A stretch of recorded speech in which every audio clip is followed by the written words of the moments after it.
Hello scholars, welcome back to the scholars pinnacle. आज का हमारा टॉपिक है HCF यानी हाईएस्ट कॉमन फैक्टर। HCF को जानना क्यों ज़रूरी है और इसके कितने टाइप्स होते हैं, ये सब आज हम इस क्लास में पढ़ेंगे।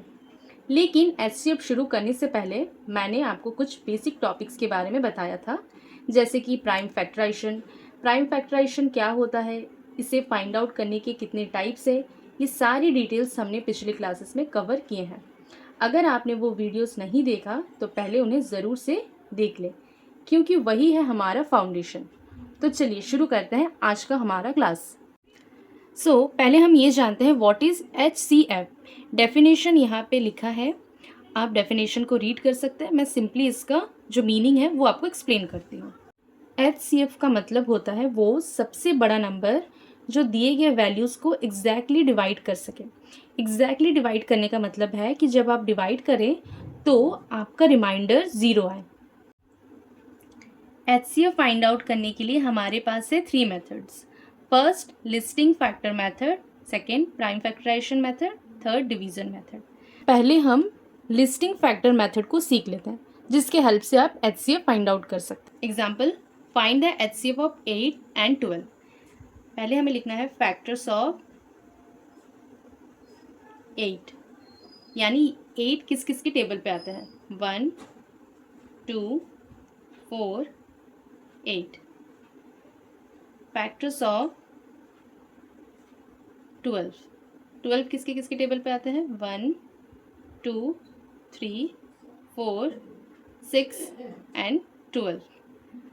अब हमें फाइंड आउट करना है कॉमन फैक्टर्स। 8 और 12 पे कौन कौन से फैक्टर्स सिमिलर हैं, मतलब कॉमन है, 1 और 4। तो हमारे कॉमन फैक्टर्स है 1 और 4। अब इन दोनों में से हाईएस्ट कौन है, 4। तो HCF ऑफ 8 and 12 इज 4। हम और एक एग्जाम्पल देख लेते हैं। HCF of 18 and 24। Factors of 18 equals to 1 2 3 6 9 18। Factors of 24, 1 2 3 6 8 12 24।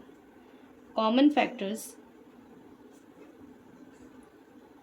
इन दोनों फैक्टर्स में कॉमन कौन कौन से हैं, 1 2 3 6 और कोई कॉमन नहीं है, तो हम यहाँ पे लिख सकते हैं 1 2 3 6। अब इन कॉमन फैक्टर्स में हाईएस्ट फैक्टर कौन सा है, 6। सो HCF of 18 and 24 is 6। I hope आपको ये लिस्टिंग फैक्टर मेथड अच्छे से समझ में आ गया होगा। Next, prime factorization method.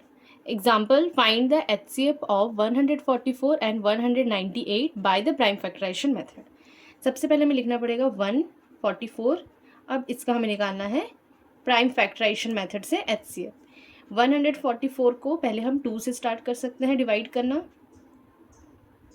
2 से अगर 144 को हमने डिवाइड किया तो ये आएगा हमारा 72, और इसके एंड पे 2 है, यानी ये भी 72 2 से डिविजिबल हो जाएगा, तो इसका आ जाएगा 36। 36 भी 2 से डिविजिबल है, तो ये आ जाएगा 18। 18 भी डिविजिबल है, तो ये आएगा 9। 9 2 से डिविजिबल नहीं है, इसके लिए हमें लेना पड़ेगा 3। 3 को 9 से डिवाइड करेंगे 3, और 3 से ही डिविजिबल हो जाएगा, तो इसका आ जाएगा 1। 198 2 से डिविजिबल होगा क्योंकि इसके लास्ट डिजिट पे 8 है, तो अगर 198 को हम 2 से डिवाइड करेंगे तो ये आ जाएगा 99। 99 3 से डिविजिबल हो जाएंगे, 33। अब ये भी 3 से हो जाएगा, तो ये आ जाएगा 11, और ये 11 है तो 11 से ही डिविजिबल होगा, तो ये आ जाएगा 1। तो 144 के हमारे पास क्या क्या फैक्टर्स आए, 2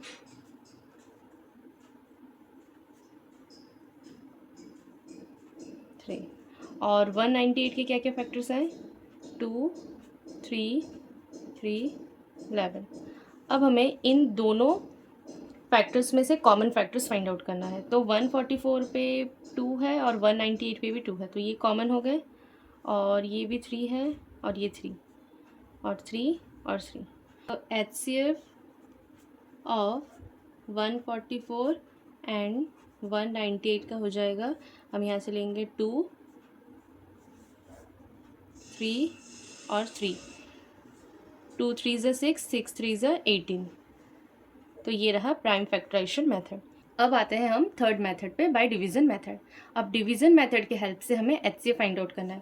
तो सबसे पहले लिखेंगे हम 345 और यहाँ पे लिखेंगे हम 161।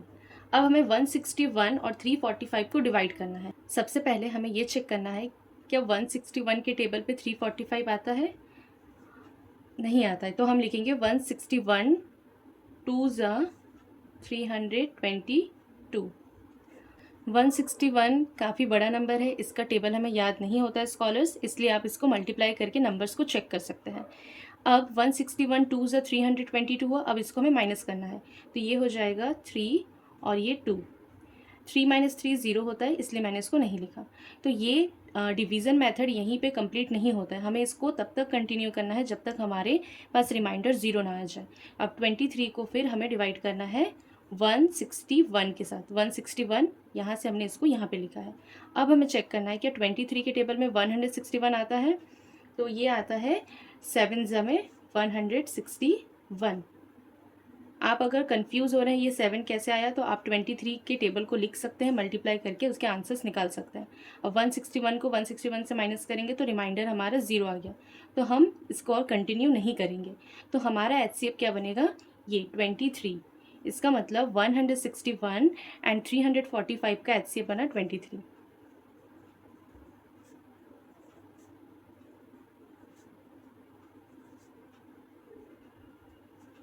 स्कॉलर्स, हम और एक एग्जाम्पल देख लेते हैं। अगर हमारे पास 3 नंबर्स होंगे तब उसके HCF किस तरह से हम फाइंड आउट करेंगे। तो सबसे पहले हमें इन दोनों का डिवीज़न मेथड से HCF फाइंड आउट करना है। तो हम यहाँ पे लिखेंगे 170 और यहाँ लिखेंगे 136। तो 136 के टेबल में 170 आता है? नहीं, तो 1361 1 ज़ा 136। अब इसको माइनस करेंगे तो ये आ जाएगा हमारा 34। अब इसको हमें तब तक कंटिन्यू करना है जब तक 0 ना आए। तो अब हम यहाँ पे लिखेंगे 136। क्या 34 के टेबल में 136 आता है? हाँ, 34 4 ज़ा 136। तो हमारा रिमाइंडर आया 0। अब इसको हम कंटिन्यू नहीं करेंगे, पर अब हमारे पास और एक नंबर बच गया है 255। तो इसका HCF निकालने के लिए हमें क्या करना पड़ेगा? 34 को 255 से डिवाइड करना पड़ेगा। 34 255। देखिए स्कॉलर्स, ये 34 हमने यहाँ से लिया है। 34 के टेबल में 255 आता है? नहीं आता है, पर 34 7 से हम ले सकते हैं, जो कि होता है 238। अब हमें इसको माइनस करना है, तो इससे ये बनेगा 17। कंटिन्यू करना है, 34 को यहाँ लिखना है। 17 2 ज़ा 34, तो रिमाइंडर आया हमारा 0। इसका मतलब हमारे पास ये जो नंबर है 136, 170 और 255, इसका HCF बनेगा 17।